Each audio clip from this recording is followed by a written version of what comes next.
Film ini dibuka oleh seorang ibu muda bernama Rie yang memiliki toko alat tulis di kawasan kota kecil di daerah Miyazaki. Toko yang ia jaga sendirian tersebut pun kemudian didatangi seorang pria asing yang gerak-geriknya terlihat misterius dan mencurigakan. Lalu tiba-tiba, pria tersebutlah yang kemudian menolong Rie menyalakan sekring listrik. Rie hanya tinggal bersama ibu dan anaknya yang bernama Yuto, karena rupanya Rie telah berpisah dengan suaminya. Suatu hari, pria misterius itu diam-diam menggambar Yuto yang sedang bermain dengan temannya. Si pria yang diketahui baru pindah ke daerah tersebut, bergabung dan bekerja di perusahaan kehutanan di sana, yang dari situ ia diajari teknik memotong serta menumbangkan pohon dengan benar. Diketahui si pria asing tersebut adalah anak dari pemilik pemandian air panas sekaligus penginapan megah di kota Gunma. Kedatangannya ke Miyazaki untuk bekerja di hutan ini pun terasa sangat janggal mengingat ia berasal dari keluarga yang kaya raya. Karakter tertutup dan pendiamnya membuat para rekan-rekan was-was. Bahkan ada rumor bahwa pria tersebut adalah seorang mantan napi. Pria itu pun datang lagi ke toko Rie. Ia pura-pura belanja, lalu kemudian menunjukkan hasil lukisannya, karena tujuan si pria sebenarnya adalah tak lain hanyalah untuk mendekati Rie, dan nama pria tersebut adalah Daisuke Taniguchi. Taniguchi Daisukeって言います。友達になってくれませんか？店に来てください。そうです。Lambat laun hubungan Daisuke dan Rie pun semakin dekat yang pada akhirnya Daisuke berhasil menikahi Rie. Tak terasa, 4 tahun telah berlalu. Yuto sudah besar, dan kini Rie pun memiliki putri dari Daisuke. Sejauh ini semua terlihat indah dan baik-baik saja bagi Rie. Sampai pada suatu hari, Yuto tiba-tiba diajak Daisuke ikut ke hutan untuk sekedar melihat ia bekerja. Daisuke mulai menyelesaikan sebuah pohon, akan tetapi saat pohon tersebut siap untuk ditumbangkan, secara tak sengaja Daisuke terpleset. Lalu yang terjadi,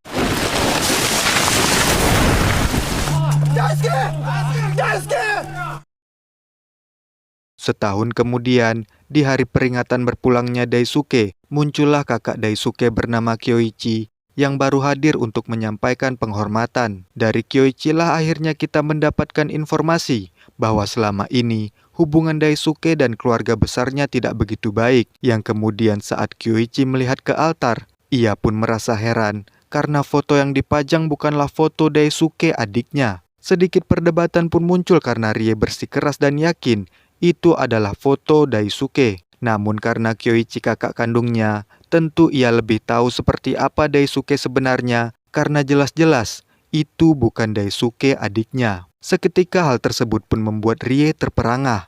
Jika bukan Daisuke, lantas siapa sebenarnya pria yang selama ini tinggal bersamanya tersebut? Daisuke じゃないです。Daisuke じゃないです。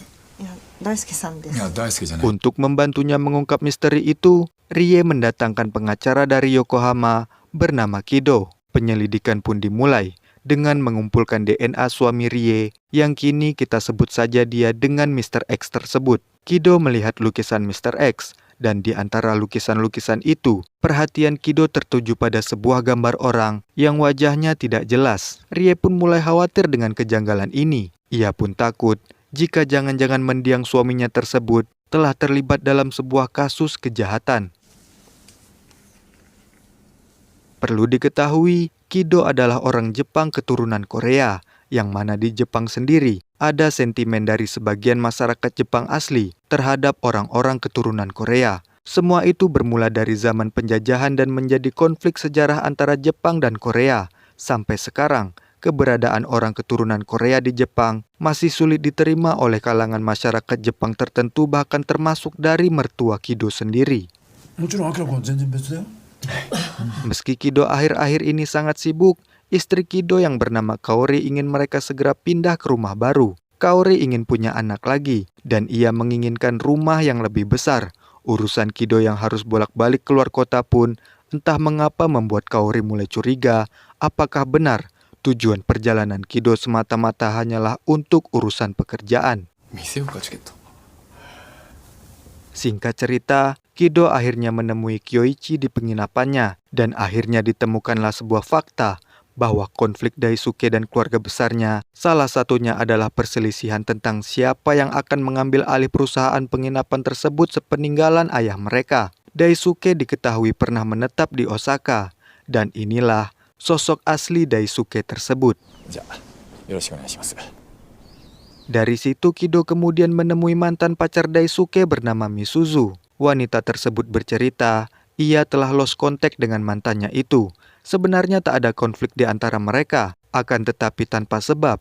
Di suatu ketika, tiba-tiba saja Daisuke menghilang, yang membuat Misuzu sampai sekarang tak mengerti kenapa Daisuke tega meninggalkannya begitu saja. 付き合ったり別れたりずるずると大輔の経歴なんて別にそんな感じだし急にいなくなったんです。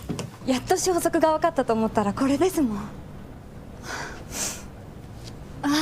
Hasil tes DNA pun keluar yang sudah jelas memperkuat bahwa Mr. X bukan Daisuke. Hal itu membuat Rie semakin terpukul karena sulit untuk memastikan status pernikahannya. Sementara itu, dari rekan Kido diperoleh info tentang seorang makelar yang kerjanya mengurus pertukaran identitas. Orang-orang datang padanya untuk menyerahkan identitas asli untuk kemudian ditukarkan dengan identitas orang lainnya. Orang itu sekarang berada di penjara Osaka, kota yang dulu menjadi tujuan pertama Daisuke saat ia memutuskan untuk keluar dari rumah.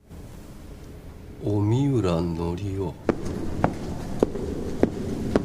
Dialah Norio Omiura, penipu ulung yang bahkan dengan hanya melihat, ia sudah tahu kalau Kido orang Jepang keturunan Korea. Omiura lah yang mengurus semua dokumen orang-orang yang ingin membuang identitas asli dan melarikan diri dari masa lalu mereka. Omiura ingat siapa Daisuke, tapi saat Kido bertanya tentang identitas asli Mr. X, Omiura enggan menjawab dan malah mengatakan bahwa Kido adalah orang Korea yang tidak mau menampilkan dirinya sebagai orang Korea. Itu artinya, Omiura menganggap Kido dan dirinya sama saja, karena bagi Omiura, mereka berdua sama-sama penipu.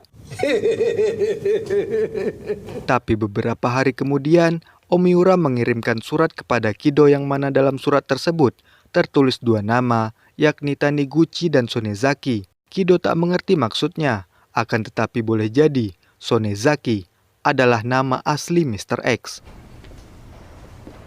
Di sisi lain, Yuto merasa sedih karena Rie tak kunjung membuat makam untuk ayahnya.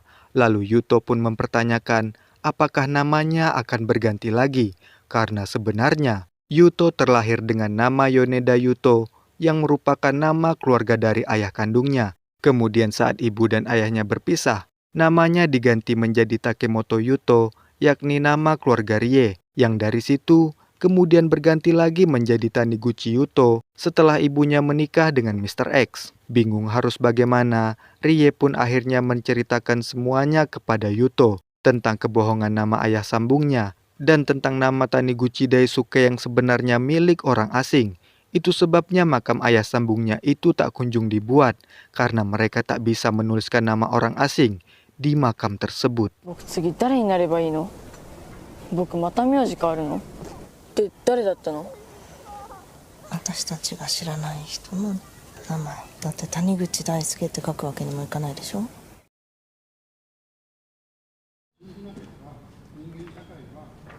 Dari postingan Facebook Kido, Misuzu kemudian datang ke sebuah acara pameran lukisan yang khusus memamerkan karya lukis para terpidana yang telah dieksekusi. Melalui pertemuan tersebut, Misuzu pun memberitahu bahwa ia telah membuat sebuah akun palsu dengan nama Daisuke yang bertujuan agar Daisuke terpancing dan kemudian menghubunginya.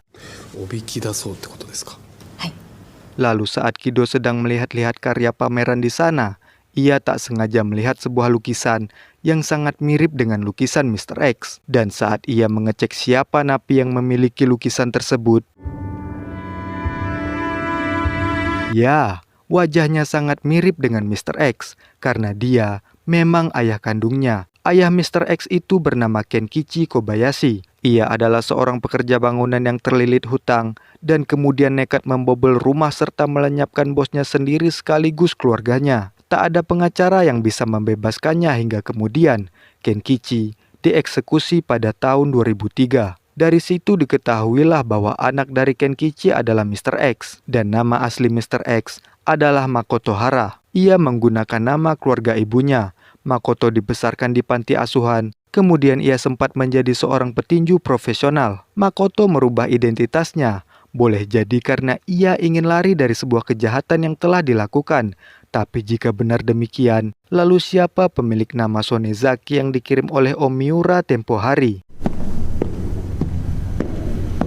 Mau tak mau Kido harus kembali lagi menemui Om Miura. Dan setelah usut punya usut, diketahuilah bahwa akibat kejahatan yang dilakukan Kenkichi, seluruh keluarganya ikut menanggung malu dan dijauhi masyarakat. Sejak saat itu Makoto mengalami trauma dan sangat membenci perbuatan ayahnya. Makoto yang diketahui sempat ikut klub tinju pun membuat Kido kemudian mendatangi klub tinju tersebut. Dari sang pelatih dan staf di sana, mereka mengakui kalau sebenarnya Makoto mencatat prestasi yang mengagumkan sebagai petinju pemula. Akan tetapi saat seluruh tim bangga menjelang debutnya, Makoto malah memutuskan untuk mengundurkan diri. Ia tak siap menerima begitu banyak sorotan publik karena ternyata tujuan awalnya masuk klub tinju adalah untuk merasakan sakit saat bertanding di atas ring. Setiap kali bercermin, Makoto merasa sedang melihat sosok ayahnya sendiri. Traumanya semakin berat dan ia merasa kejahatan serta sesuatu yang ia benci itu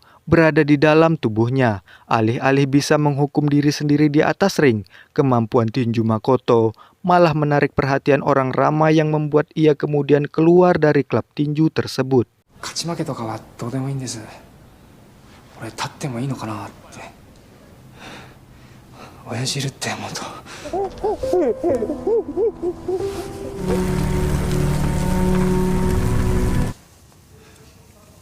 Di luar semua itu, Kido pun harus menghadapi masalahnya sendiri. Tekanan pekerjaan yang semakin rumit, ditambah dengan berita di TV tentang demo penolakan masyarakat Jepang terhadap kebijakan pemerintah yang terlalu banyak membuang anggaran untuk warga negara yang dinaturalisasi seperti Kido, membuat ia semakin stres. Kaori pun merasa Kido terlalu sibuk dengan penyelidikannya, dan Kido mulai terlihat asing di mata Kaori. Namun kemudian, Kido pun menjawab, investigasinya tersebut terkadang membantunya sejenak untuk lupa dan lari dari hal yang ia hindari. Kaori pun tersinggung karena menganggap Kido mulai menghindari Kaori, istrinya sendiri yang merupakan asli orang Jepang. 最近なんか別の人みたい。私から逃げたいの？なぜか他人の人生を追いかけてる。いつものあなたに戻って。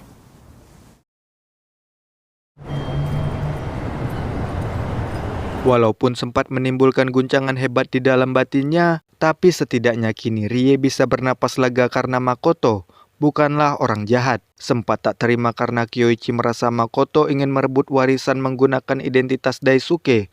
Kido pun memberi pemahaman bahwa tujuan utama Makoto adalah semata-mata untuk membuang identitasnya sebagai anak seorang penjahat. Makoto sudah tak kuat dengan trauma, rasa bersalah, dan tekanan mental yang begitu berat. Walaupun tindakannya melanggar hukum dan tak dibenarkan, tapi terkadang segelintir orang di dunia ini terpaksa melakukan hal ekstrem untuk bisa bangkit dan memulai hidup yang baru. Tak ada bedanya dengan Daisuke. Ia berasal dari keluarga kaya raya, tapi ia nekat keluar dari rumah dan membuang privilege serta identitasnya karena sudah terlalu muak dengan orang-orang di sekelilingnya. Dengan demikian, Rie pun memutuskan untuk menggunakan kembali nama Takemoto kepada Yuto. Namun yang Rie tidak sadari, kepergian Makoto telah menyisakan rasa kehilangan tak terduga bagi Yuto. Ia merindukan sosok ayah dari seorang Makoto, karena memang selama kurang lebih 4 tahun mereka bersama, Makoto benar-benar menjadi seorang kepala keluarga yang baik. Makoto benar-benar tulus mencintai Rie beserta seluruh keluarganya, dan kerinduan Yuto tersebut menunjukkan bahwa Makoto sudah benar-benar berhasil sebagai sosok seorang ayah.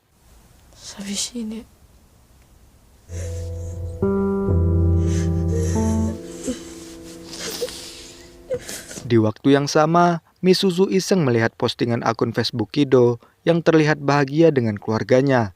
Namun saat ia beralih ke akun palsu Daisuke yang dibuatnya, ada seseorang yang memintanya segera menghapus akun tersebut. Dan orang itu bernama Sonezaki.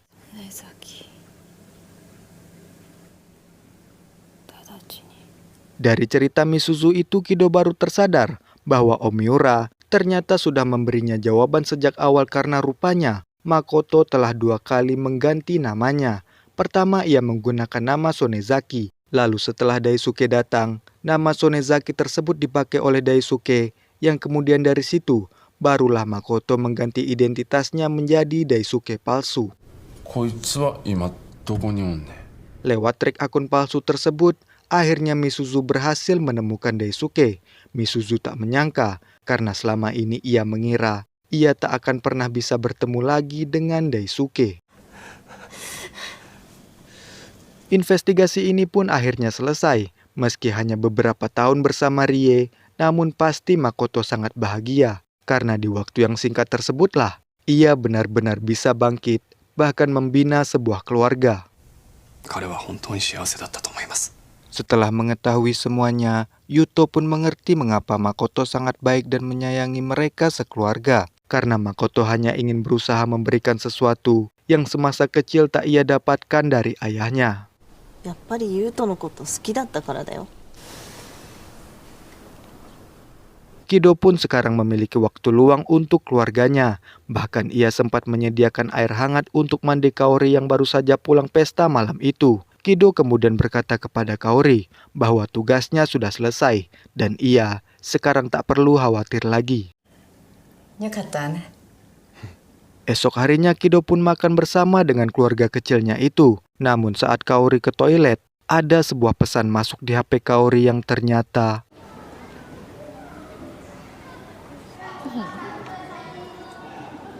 alih-alih bersikap emosional, Kido hanya diam saja seolah tak tahu apa-apa.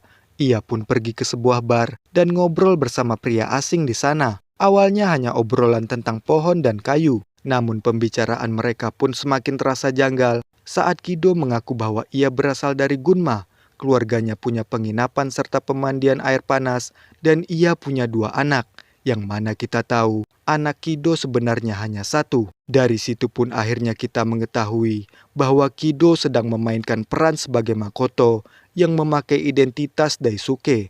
Lalu saat Kido ingin memperkenalkan namanya, 僕は film pun berakhir.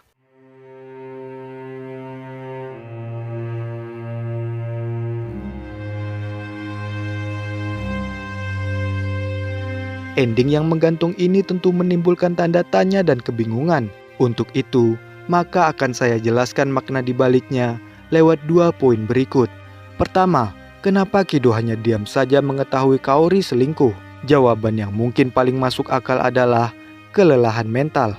Sejak awal kita tahu bahwa kehidupan Kido sebagai warga Jepang keturunan Korea tidak baik-baik saja. Ia mengalami banyak diskriminasi, tekanan sosial, bahkan tekanan tak langsung dari mertuanya sendiri yang membuat Kido pasti sangat berat menjalani kehidupannya. Bersamaan dengan itu pula, Kido harus melakukan penyelidikan yang sangat menguras waktu, tenaga, serta mengorbankan momen penting bersama keluarga.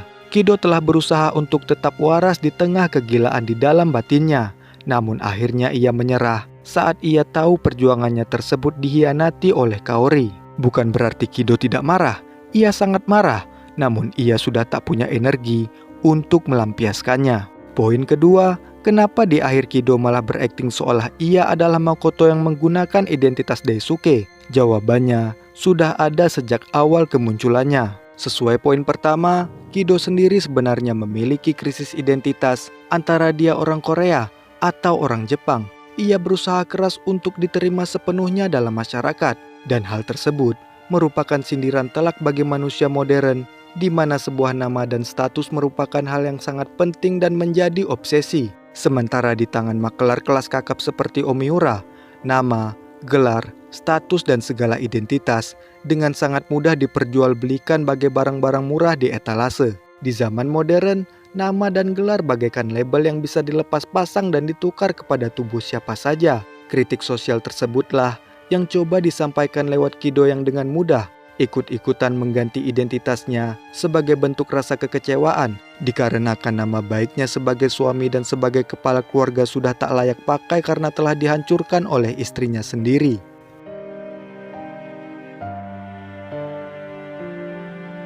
Sebagai penutup, perlu disadari bahwa yang memiliki masalah dengan identitas dan kepalsuan tak hanya Makoto dan Daisuke saja, melainkan hampir semua karakter dalam film ini. Yang pertama adalah Yuto. Ia harus berulang kali ganti nama sesuai dengan status pernikahan ibunya, yang karena hal tersebut membuat ia berada dalam fase kebingungan tentang manakah jati dirinya yang asli. 僕次誰になればいいの？ Kemudian Kaori. Pada awalnya ia khawatir Kido selingkuh di luar kota. Pesan bahwa ia ingin punya anak dan merasa asing dengan Kido yang sibuk merupakan tanda bahwa ia kesepian. Kido tak ada saat Kaori membutuhkannya, dan seiring waktu, identitasnya sebagai istri hanyalah sebagai status tertulis di mata hukum negara saja. Sementara di luar rumah, ia jadi milik pria lain. 私から逃げたいの？ Kemudian Omiura. Dari mana kita tahu lelaki tua itu benar-benar Omiura atau bukan? Sedangkan ia adalah penipu ulung yang boleh jadi nama Omiura itu adalah nama orang lain yang sudah tak terpakai. Dan yang terakhir sudah tentu saja adalah Kido, pengacara yang kita kira hidupnya normal dan baik-baik saja, rupanya menyimpan tekanan batin yang sangat luar biasa.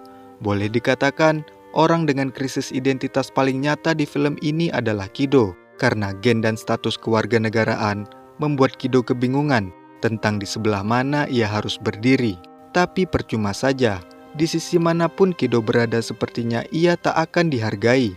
Ia kemudian memutuskan menjadi Makoto yang menggunakan identitas Daisuke, karena ia mulai merasa identitasnya sebagai Kido sudah terlalu banyak menanggung beban sebagai masyarakat terbuang, sekaligus suami yang telah gagal menjaga istrinya sendiri. Terima kasih karena sudah menonton. Subscribe, like, dan dukung perkembangan channel ini lewat link yang tersedia di deskripsi.